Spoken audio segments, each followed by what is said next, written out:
Wise Pineapples. Welcome to the Juicy Tidbits podcast, where my mission is to energize you, your team, and your sweet results. I'm your host, Christine Trippy, the Chief Fun Officer here at the Wise Pineapple. Today, my guest star is somebody very special. His name is Tim Kuhlman. Tim is the General Manager at the Hilton Baton Rouge and at the Capitol Center. And we met working together at the Chicago Marriott Northwest back in 2005. Tim is the quintessential man about town and one of the most hilarious people I know. Please welcome Tim.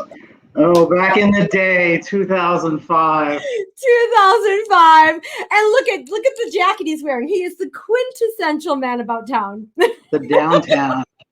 You are awesome. And now you're living downtown. You're living the Baton Rouge life. How cool is that?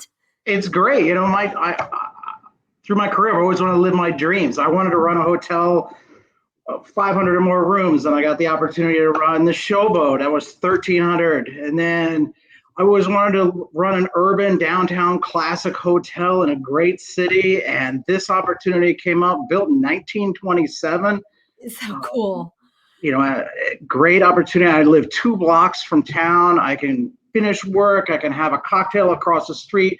I can get some jambalaya, and I can walk right home. It's incredible. It's a great opportunity. I love the property. The city's amazing. Yes. Louisiana's crazy. Crazy. It's your kind of city. I love it. Yeah, it's good to be back at a fun party culture. Yes. And you just came from running a couple Marriott properties in West Virginia, right? Right. I was a regional, and I was based out of Charleston, West Virginia. I ran an IHG property, a Marriott property, and a Hilton property. Okay. A mixture. I thought they were Marriott only. Awesome. Very good. Yeah, so many different diverse areas. So that's definitely some of the questions I want to ask you about. So thinking about that, taking over so many hotels in vastly different areas. I mean, the Showboat in Atlantic City. I could see you honestly in all of these areas. They have a little bit of Tim in them. That's great. Yes, exactly. And you, I'm sure, left a little bit of Tim in each area. Let's hope they don't come knocking on my door. Yes. And then West Virginia, and then now Baton Rouge. So what are some of the tips you have for taking over a new team that's so culturally and diversely different? Each property was different. I think just going in, it's very different than here. So let's say West Virginia, which was already an established team. I mean, it was really about getting in there, being quiet and listening and understanding and really learning before you come out. You don't want to come out of the gate, change this, change that. That's a little off-putting. And exactly. I get to know everyone. And we go back to the Chin W days in Chicago, and I remember our GM there. He never had a desk, and since then I've always followed that policy. I go work out of housekeeping for a while and learn everyone that works there, work at the front desk at another hotel, or put my desk, right now, my desk is situated just off the front desk. The door's open to the desk, and I can hear everything that's going on in there. So I love that. I think just listening and learning your people and understanding who they are. But I think things are different here. When I arrived here, there was a staff of 20. And the executive committee consisted of the controller, and that was it. So, wow. It was a fresh start, but it went from like 20 people running a hotel that was selling out every weekend, and then bounced to a staff of, I think we're in the low 70s right now. Really? Wow, that's amazing. And now I know that you said even score wise, like you're at a Hilton property, so it's the SALT scores. Right. I think when I got here. When I got here, our overall SALT score, 30 days in, I finally decided to look at the SALT scores. That's so what I did. I would just, pretend they don't exist for a while. So then I looked at it, and we were at a 23. So, oh my gosh. And that could have been an improvement. It could have been. I don't know where we were, but, I look, 60 days in from that point, we're a 50 right now. So, 100% increase. We know what we need to do. Really, it's about key players. I don't pretend to be the greatest GM in the world, because I'm certainly not. I don't pretend to have all the answers.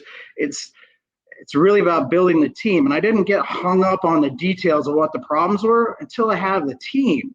So I got to hire the best people possible, the best, and wait for them and get them into that position. But I can't really tackle those issues until they're here. And I cherry picked a few great people that I know from the past and brought them here. I brought, my AGM working in housekeeping right now as the executive housekeeper. He took over that position because that needed it first. And he went in there, turned it around. We're now producing clean rooms. Clean beat up rooms, but they're clean. So that's awesome. And Andrew, he came from Chesapeake. He was a select service GM, and we all know that those guys are the toughest. They know their shit better than any fancy pants GM at a 600-room hotel does, because they do it. That is for sure. And let me pause here really quick to tell, because we have so many select service GMs out there listening in and whatnot, and that are Wise Pineapples. And yes, we are the hardest working GMs out there. I did it on a task force job once for, I think, 3 months. It was terrifying. I had to do absolutely everything. I mean, drive the van to do the accounting and do sales calls. Yikes. Yes. So if you're a full service leader out there right now, know that if you bring on a select service GM onto your team, you're going to get a worker. It's true. I took Andrew. He spent 3 years at a Holiday Inn Express, and the man's an animal. All he knows is to do everything. And now I've focused all that energy into one thing, which is housekeeping. And then I love it. Once I rip him from there, he'll be AGM on the front desk. Yes. Okay. So here's something I want to ask you too. So many select service general managers are either afraid or their superiors think that they're not ready for full service because they're only a select service general manager. I mean, I got this a lot, and I've had more full service experience in my career than I do select service.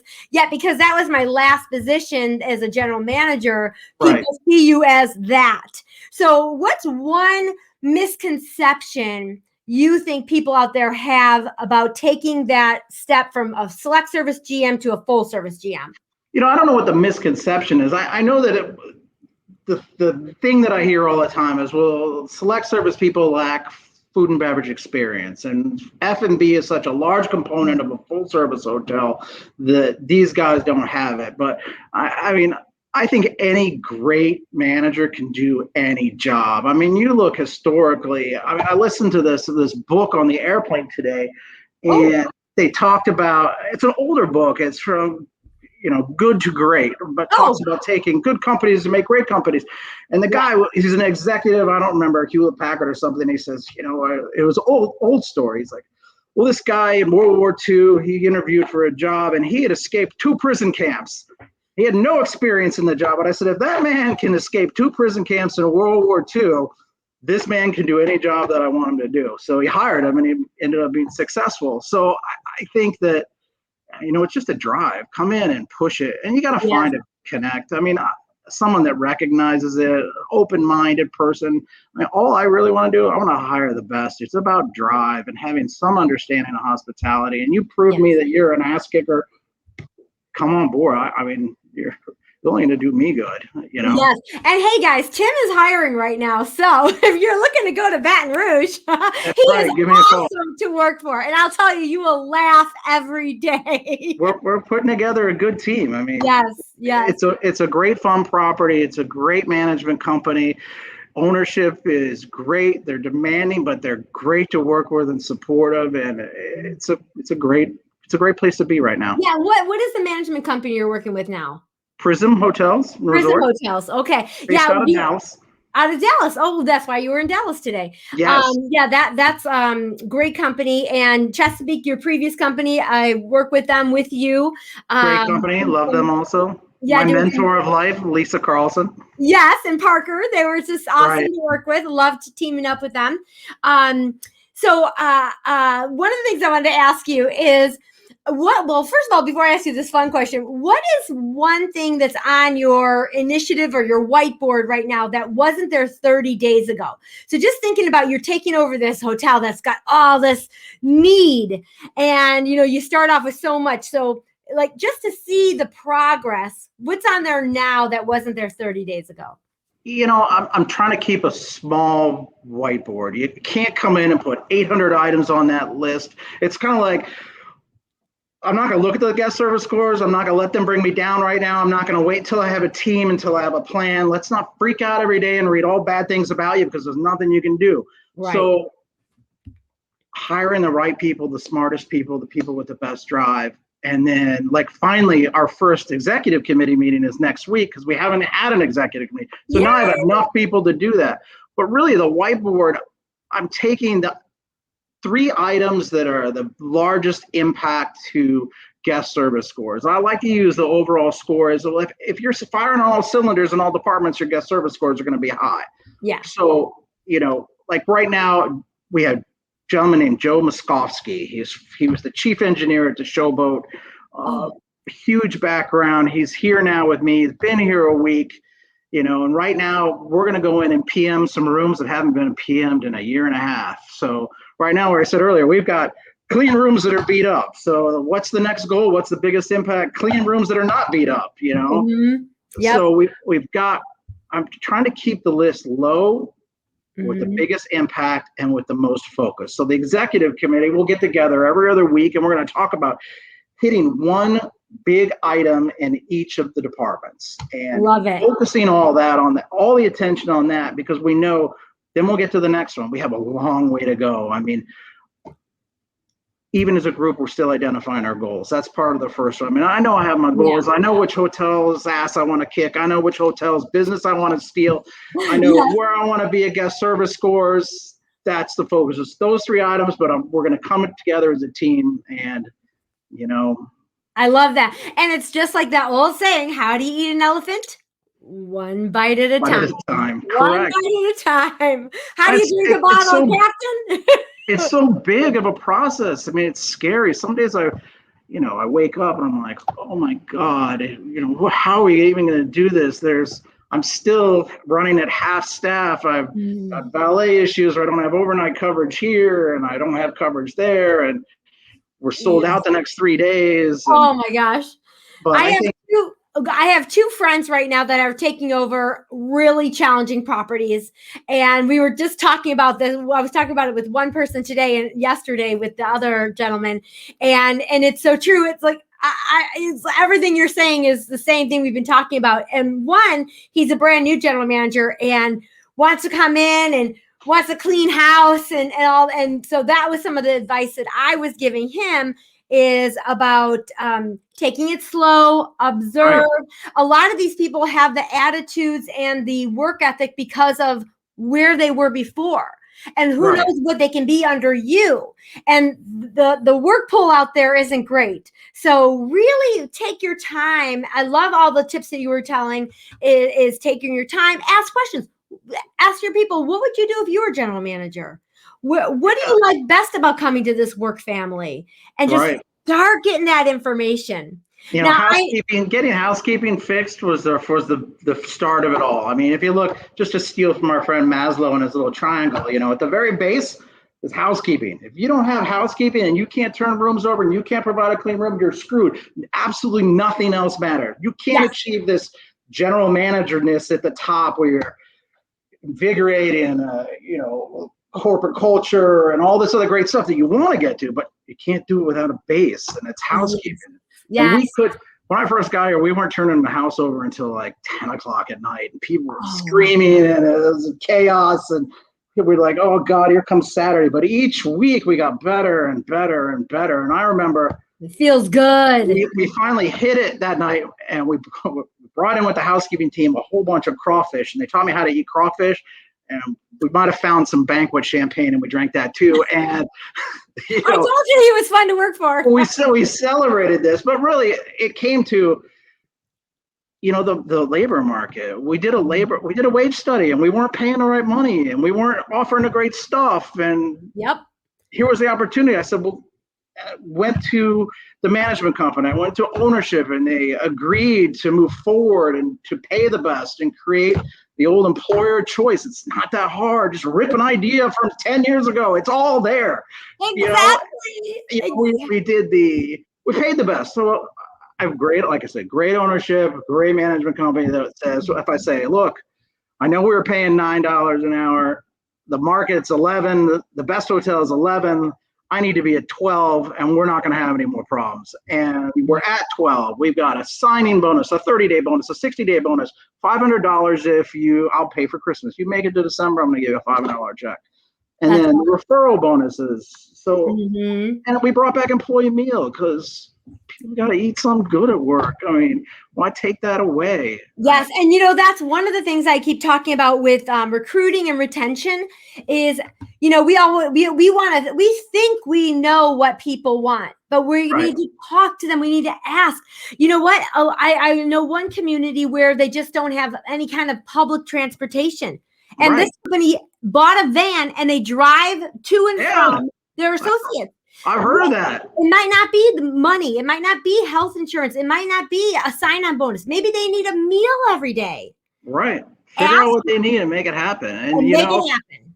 Boom. Our first item on that whiteboard was done. Housekeeping is producing clean rooms and they're turning the house over. Okay. What's the next item? Exactly. So what is that next item? The next item is to PM the rooms. Joe's been here a week. I said, Joe, I need the carts together. I need to identify who's going to do it. Where are we going to start? We got 2 guys dedicated to it. You got 6 weeks to go through everything. We're going to do an extreme one though. We're going to pumice the toilets out. We're going to replace some nasty shower heads. We're going to bring it all back and it's going to look good. And then we're going to make our next shot, our next lift up. And then, it's one at a time. And right now I'm consulting a few companies to help build their culture because again, we want to be attracting people to want to work for us rather than always recruiting.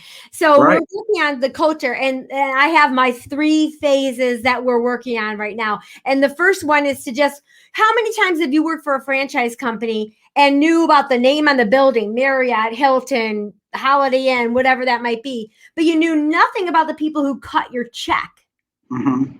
And so this first introduction is a welcome to blank management company, and tell them all about who cuts their check and what we're about and why we're about it. So again, it's like starting that culture. Step 3. I will say, and I'm not trying to brown nose to the company that I work for now, but I just got back from the general managers training, and then there were new general managers training. There were 15 or so of us there.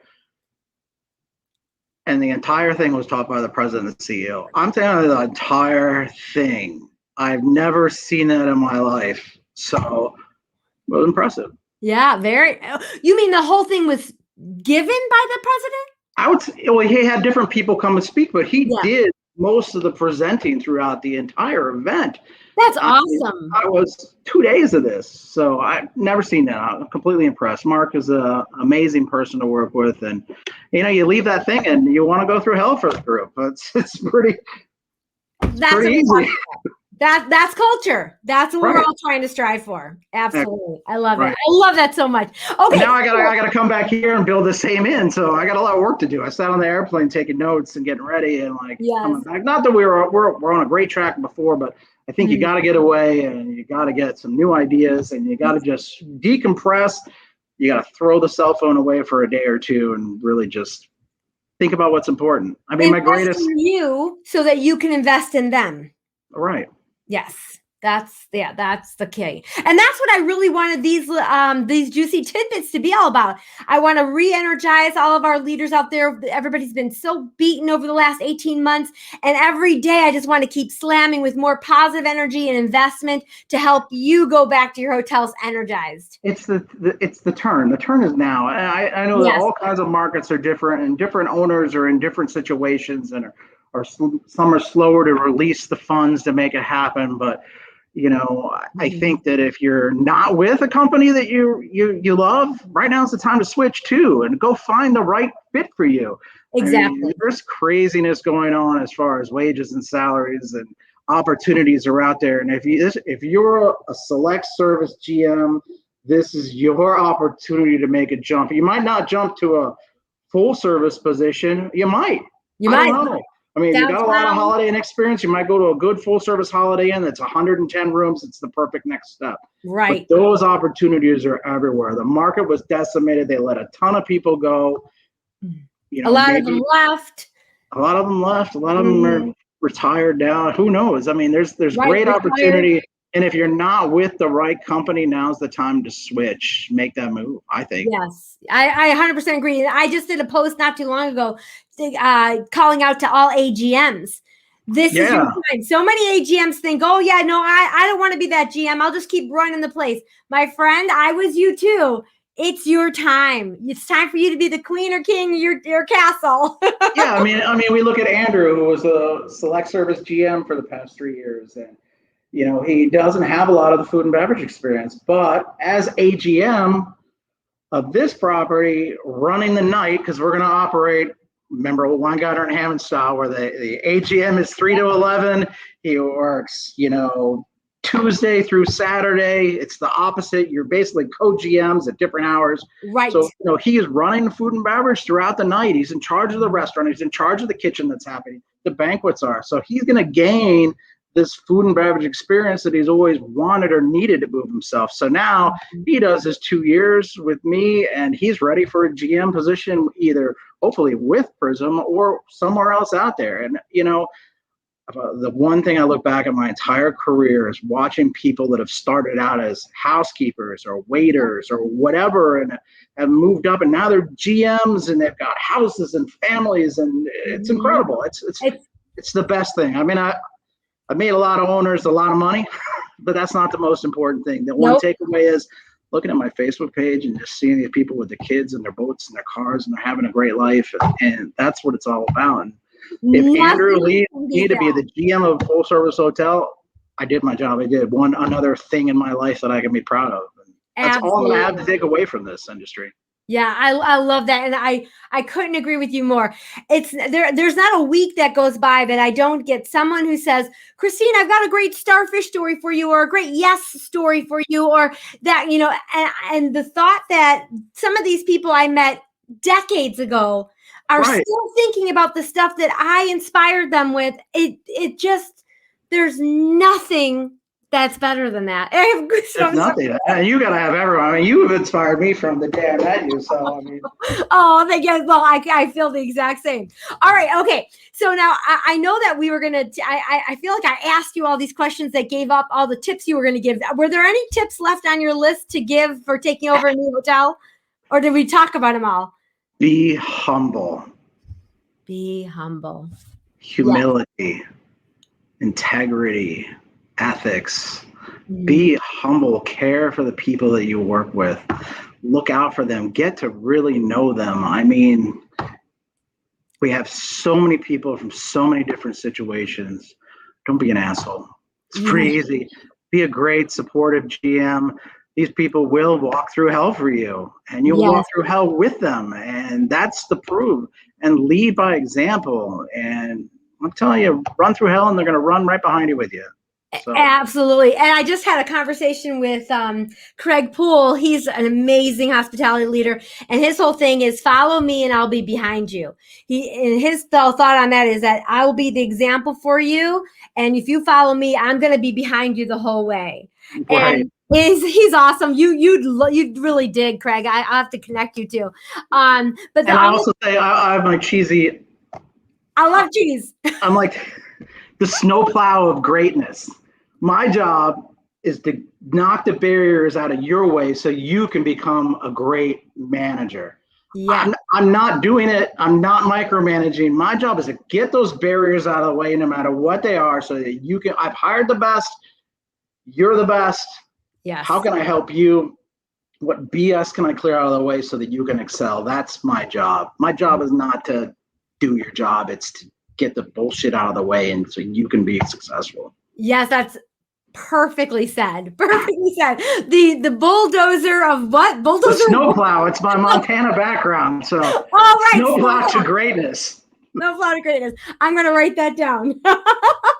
That's awesome. All right. Well, Tim, you know I am the Chief Fun Officer here at the Wise Pineapple. So I baked up something really fun for you. Because we go way back. Oh gosh. And for everybody out there who's listening to this, you're going to learn a couple things about me that might disappoint you. No. Oh God. All right. So first of all, I've got some Chinois trivia. Oh God. Okay, so are you ready? I don't know how much you'll remember. It was 2005, but I'm going to test your memory, Tim. All right. First of all, I'm going to start off with an easy one. How many rooms did our property have? I'm going to pop a picture of our property up there. How many rooms? What? 320 something? I remember it having 242. Was it that small? I think it was 242. Oh, yeah, 242. Great, now I'm running a bigger hotel. Awesome. Okay. When we took my front office team to the Improv for a team building outing, who was the now totally famous comedian that we saw? Do you remember? Oh, what was his name? He's got the show with the videos. Tosh 2.0, Tosh, whatever his name is, you right? Got it! There's Jeff Emerson. You got to call him next. I know. I was thinking about doing that. I don't know. I know he's opening a hotel in Wyoming, in Jackson Hole. Amazing. Gorgeous boutique hall, right up Jeff's alley. Yes. Yeah, God, so lucky. Okay, so yes, Daniel Tosh. Yeah, that's it. Okay, here comes the juicy stuff. Once at a meeting, you convinced me that it would be funny to do what after the first leader blamed another? Oh my God, it's the bus story. Yeah, don't ever do that. Not to throw you under the bus award where you rolled the live school bus at her. Yes. Oh God. And we both thought it was going to be funny, but it was not funny. Tears and running. Yeah, no, it wasn't good. The GM I thought was going to die in his chair. I did too. And he was one of my all-time favorite GMs. Oh my gosh. See, we all make mistakes. We all have lots of learning to go through. We do. Okay. We were all young then. It was, Yeah, very young. Yes. Okay. Now here's another real. I still tell that story, by the way, all the time. It's been a while since I've thought about it, and when I was putting this together to talk to you, I'm like, I got to talk about this. It's gonna be in my tell-all book. Yes, I love it. All right. Okay, the last one here for you. At a concierge event that we all attended, we needed to leave the venue very quickly because I, A, spilled a drink all over myself, B, was speaking too loudly, or C, accidentally kicked someone after doing a cartwheel. Oh my God, I think you accidentally kicked someone while doing a cartwheel. That is correct. And was it going to be like a gang fight or something? I know, we all had to leave very quickly. Oh God. Oh my God. Right, we had the town car. Actually, there's a town car here, amazingly. I'm crying, yes. We had Kim, the limo company that worked with, they drove us everywhere. It was wonderful. I think we had the last Lincoln town car in a hotel in America downstairs. Really? That's awesome. It's fabulous. I think you should start a podcast show from the Lincoln town car. That's a good idea. It is a good idea. I like it. I was thinking of doing an Instagram page on just the town car at the Hilton. Yeah, you should. I think that would be really fun. Everybody, let him know if you think that'd be fun and if you'd follow him. All right. Okay, one last fun question for you. All right. Let's just say you've got a billboard and you could have any phrase on it. What's your phrase? What's your billboard phrase, Tim? The phoenix must burn to emerge. I know you were going to say that.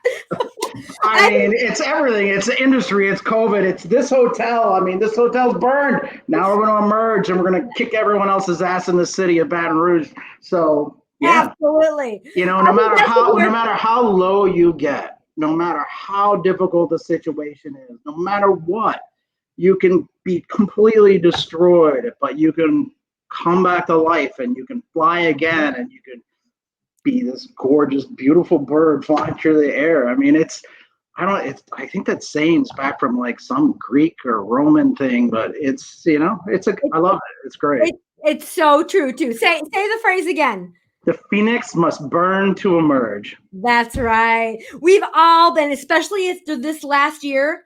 And here we come, everybody. We are flying again. And That's right. It's a beautiful thing. Yeah, awesome. The occupancy rates are like 2019 right now. I know. And that's my July forecast is better than July 2019 right now. Is that crazy? Yeah. Well, if only we can get the people back. We're going to do it with 75 people instead of 150. Well, actually, you know what? It's like remember the 2007, the recession? I mean, we basically peeled all the fat away and we ran lean and mean for a bunch of years. Yes. And that's what's going to happen again. We got fat over all these years and we were forced to go back into the gym and work all that fat off. And now we're going to run differently. It's going to be a whole new era. I don't think you're going to see all the layers that you saw before. I know we're not going to do it here. Mm-hmm. Ownership's got a lot of money to make up after all the last 12 months. But yeah, we're going to achieve our goals and we're going to be better. We're going to be smarter.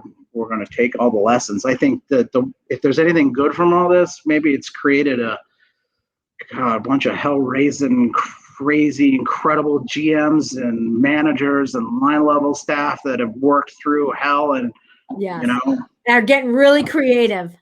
Yeah, they're going to be able to do anything. So, but make sure you turn that knowledge into money. And if you're not with the right company, find the right company. Yeah. And just think about how many people I know. I can think of at least 5 on my hand right this moment that have gone from being operators and they're running their own consulting companies or they're running their own social media marketing companies that are taking what they did, got really creative, got real juicy, and they're out there doing their own thing now. And it's pretty amazing what has emerged from the burned phoenix. True. And there's nothing more difficult than working in hospitality. I mean, and you can be successful anywhere. Yeah, it's true. I mean, I love it. I thought about, during COVID, what could I do? Will I become a fishing guide or whatever? But it's in your system. I just need to. I need it. I have to do it. I have to go expedite in the kitchen when things are bad. I got to go down and fold some sheets. I got to go in and walk in and close the door and scream at the top of my lungs. Like just all of that. I miss it. I have to do huddle. Right. I have to do huddle. All right. Well, I think that should be our phrase of the day. Are you ready to call us out? Yes. Let's see if I do this right. We always end every huddle with great energy. So wherever you are, bathroom, lobby, office, wherever, front desk, put your hand in. I'm gonna put like this. Wait, where's my hand? Yeah, there you go. Put your hand in, and then you count us down and tell it, and we'll say your phrase of the day. On 3. Yep. 1, 2, 3. The phoenix must burn, emerge. Or you can emerge. I kind of got it. Good enough. Yeah. Tim Kuhlman, I love you. You're one of my favorite people out there. And I'm just so grateful that you are my friend. Thank you for being here. No, thank you for everything. You're the best. Thank you. Bye. Bye. Yeah.